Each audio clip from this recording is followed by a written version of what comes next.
Good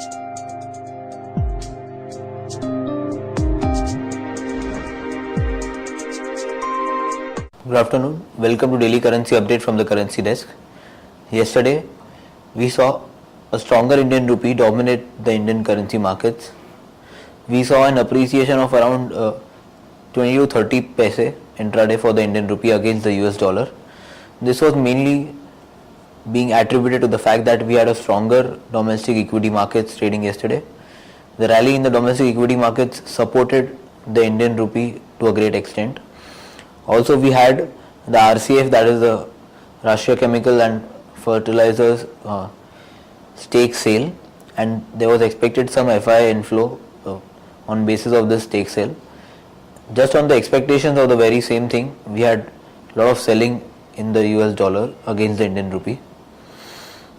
Again, intraday what supported the Indian rupee was the Spanish bond auction, in which the results came in much better than expected, not only in terms of the bids received but also in terms of the actual yield for the Spanish bonds.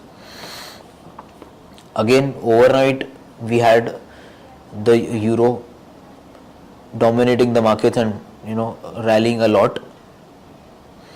Due to this overnight gains for the euro, we had the Indian rupee also rally today in the morning. It opened gap up against the US dollar. We expect the Indian rupee to strengthen further on, but not to a great extent. Only in the near term we see a level of around 54.20, which would act as good support for the US dollar against the Indian rupee. From there on we can see some rebounds or some correction for the Indian rupee. Today in the morning trade, the Chinese data, the trade surplus data came in much better than expected. The exports had actually increased, and on contrary to that, the imports actually decreased. Due to this positive data, we had strong risk on sentiments developing in the global markets, and based on these strong risk on sentiments, we saw the Indian rupee rally in the morning session as well.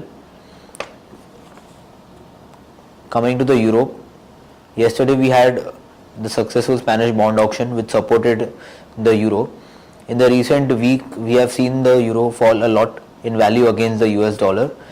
This was mainly because of the political uncertainty that is surrounding the euro area. The Italian elections are obviously the main root cause of the political tensions in the euro area. But yes, what supported the euro yesterday was a positive statement, a satisfying statement from the ECB President Mario Draghi. He convinced the markets that growth was well on its way and there would be a better time for the euro in the near term, in the near future. Currently, today we have the German industrial production data which is due at around 4:30.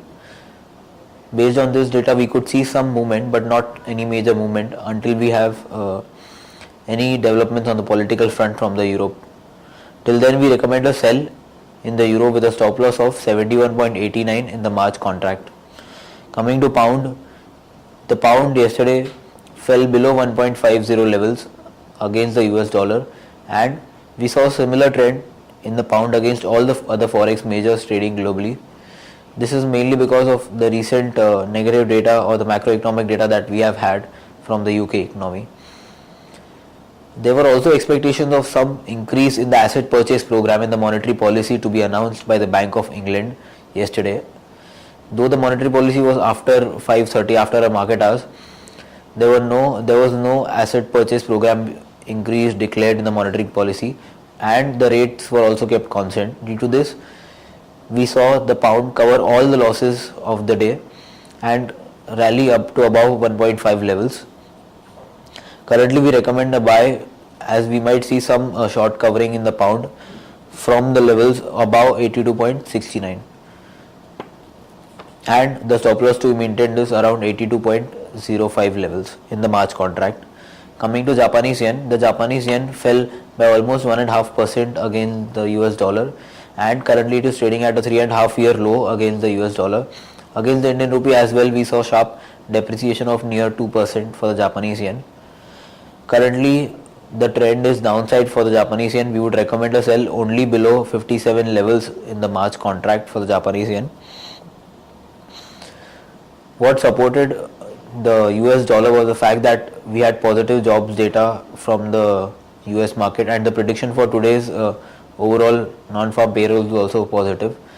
And contrary to this, we had a negative trade data coming in from the Japanese yen, which saw the country post a deficit against almost 16 major other countries in terms of trade balance. Therefore, we would recommend to hold all the short positions in Japanese yen and sell fresh only below 57 levels in the March contract. Thank you.